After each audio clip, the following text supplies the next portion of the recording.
Hello, ഇന്ന് നമുക്ക് കറി വെക്കാനായിട്ട് ചക്കക്കുരു മാങ്ങയാണ് കേട്ടോ ഇന്ന് കറി വെച്ചത്. അപ്പോൾ ചക്കക്കുരു മാങ്ങയൊക്കെ വെന്തു, നാളികേരമൊക്കെ അരച്ച് ചേർത്ത് അതിലേക്ക് ഉള്ളി മൂപ്പിച്ച് കറിയിലേക്ക് ഒഴിച്ചു. അപ്പോൾ നമ്മുടെ ചക്കക്കുരു മാങ്ങയുടെയും വിശദമായിട്ടുള്ളതൊന്നും കാണിക്കണില്ല, നമ്മളെന്നും ചെയ്യുന്ന പോലെ തന്നെ ചക്കക്കുരു മാങ്ങയും കറി വെച്ചു. അത് ഉള്ളിയൊക്കെ മൂപ്പിച്ച് ഒഴിച്ചു. അത് കഴിഞ്ഞ് നമ്മൾ പഴമാണ് കേട്ടോ ഇന്ന് കറി വെച്ചത്. നേന്ത്രപ്പഴം മോര് കറി വെക്കാനായിട്ട് അരിഞ്ഞ് മഞ്ഞൾപ്പൊടി ഇതൊക്കെ ഇട്ട് അടുപ്പത്ത് വെച്ചു. നാളികേരവും ജീരകവും പച്ചമുളകും കൂടി അരച്ച് ചേർത്ത് പെട്ടെന്ന് ഉണ്ടാക്കാൻ പറ്റുന്ന ഒരു കറിയാണ് കേട്ടോ. ഇങ്ങനെ തള വന്ന് തുടങ്ങുമ്പോൾ അതിലേക്ക് നമുക്ക്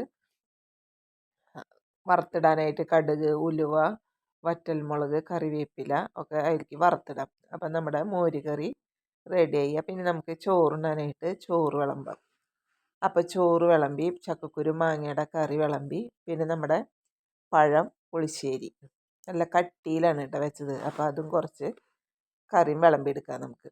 അപ്പോൾ അതും വിളമ്പി, പിന്നെ മാങ്ങ അച്ചാറും അതും കൂട്ടി നമുക്ക് ചോറുണ്ണാം. അപ്പോൾ ഇന്നത്തെ വീഡിയോ ഇത്രയേ ഉള്ളൂ കേട്ടോ. അപ്പം ചാനൽ ഇഷ്ടപ്പെട്ട എല്ലാവരും ഒന്ന് സപ്പോർട്ട് ചെയ്യുക, സബ്സ്ക്രൈബ് ചെയ്യുക, ലൈക്ക് ചെയ്യുക, ഷെയർ ചെയ്യുക.